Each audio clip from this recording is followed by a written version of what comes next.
In more brow-beaten times, a man accompanying a woman would place himself next to the roadway in order to absorb the splash from passing carriages and the contents of chamber pots poured from windows above. Such was the art of chivalry. Mention the word these days, a man is likely to ask if a pill will fix it.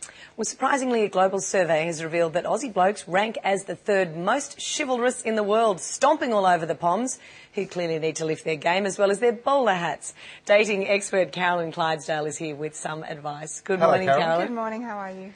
Clearly it's not dead in Australia, is it? Absolutely not dead. No, it's the survey's shown that it's alive and well. What did your survey set out to prove exactly? Yes, and who was polled?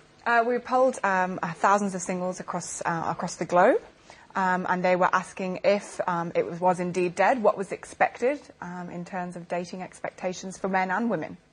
And what did you find? The question I really want to ask is, you polled men and women. Yes. Is there such a thing as a chivalrous woman? I think so. It's normally been the sort of the man's role, but I suppose it's nowadays we're talking about stepping up on public transport, opening doors and things like that. So yes, ladies can be chivalrous as well. To men? Yes. Towards men? Yeah. Are they holding open doors for men? I think it's more about paying attention and making eye contact when you're talking and making someone feel important when you're talking to them. That's chivalry? That would upset you, I imagine, if a woman... Well, I mean, if I try to open a door for you, you kind of get really... You sort of want to hold the door for me and you sort of usher me through, don't you? You're uncomfortable. I suppose I do, because I've always been brought up that way. Yeah, you go, no, after you. But we were having a conversation on the show last week where we had a panel of women and they were saying that, oh, yeah, men only do that in order to watch the woman's bottom as she passes through. I think we said arse, actually. Yeah. I think it's expected. I mean, a lot of guys do want to do it. Our survey found that the baby boomer generation were the guys that do it most easily, and the younger Gen Y probably don't have the same expectations in terms of paying for a meal on a first date, say. Baby boomers would expect to pay it. So you're saying the women of Generation Y aren't... Sorry, the men of Generation Y. Okay, so they don't necessarily think of that's paying. what they should do, yeah. Okay, so there's a generational shift, and why is that taking place? I suppose it's like you say, it's old-fashioned values. The way you've been brought up might be different to the way someone of Generation Y has been brought up, where their mothers taught them potentially is different. I mean, we see it with our speed dating events, with Fast Impression speed dating. We do them in age categories. So the older age categories, you see the men behaving a little differently.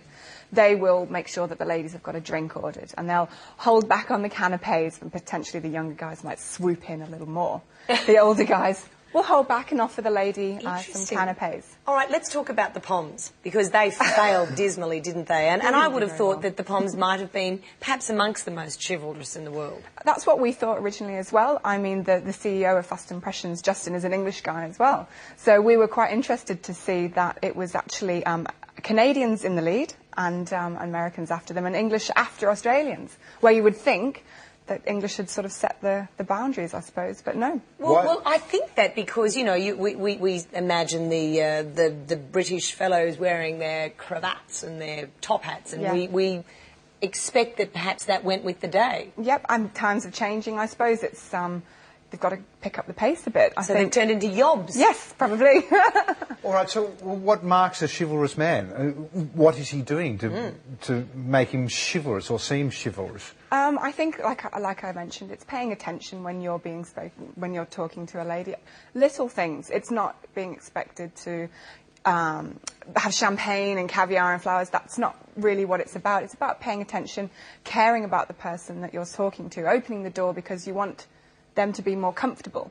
Those are the little things that make a difference, I think, and that's what ladies notice when they're dating. Okay, so who teaches this to the younger generation, the Gen Ys who aren't actually getting it right? Is it the mums who are failing, or the dads who are failing to be a good example? It could be the women that they're dating, potentially not giving them feedback on how they're dating on when they go out, and they just don't want to see them again. And guys are probably a bit stumped as to how better to improve themselves when they're dating. And like I said, it's little things. It's not the big sweeping statements like standing up every time the lady leaves the table. It's just smaller things and caring about how they're, are they comfortable where they're sitting? Have they got a drink when they're at dinner with you? Have they been seen into a cab, for instance? That's really a very big thing we found with some of the girls that we meet speed dating. And they mention everybody sort of leaves at the end of the evening, and being hailed a cab. I mean, I would just be bowled over if a guy did that for me. It's a really, really important thing that they care about your safety. They care that you're comfortable and you're getting home okay.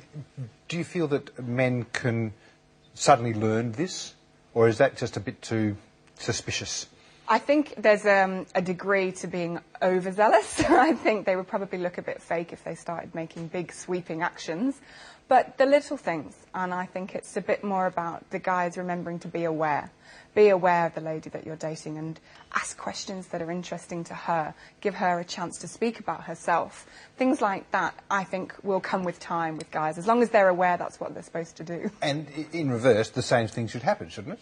Yeah, I think so. The woman should do the same thing. Absolutely. So in a long-term relationship, how do you make sure that the couples don't forget those things between each other? Oh, I've been accused of that. I was just going to say my partner sometimes need reminding of certain things. I've been accused of that because I used to always hold open the car door for my wife. And then, 20-odd years down the track, I apparently don't do that anymore. You say you'll be right, love.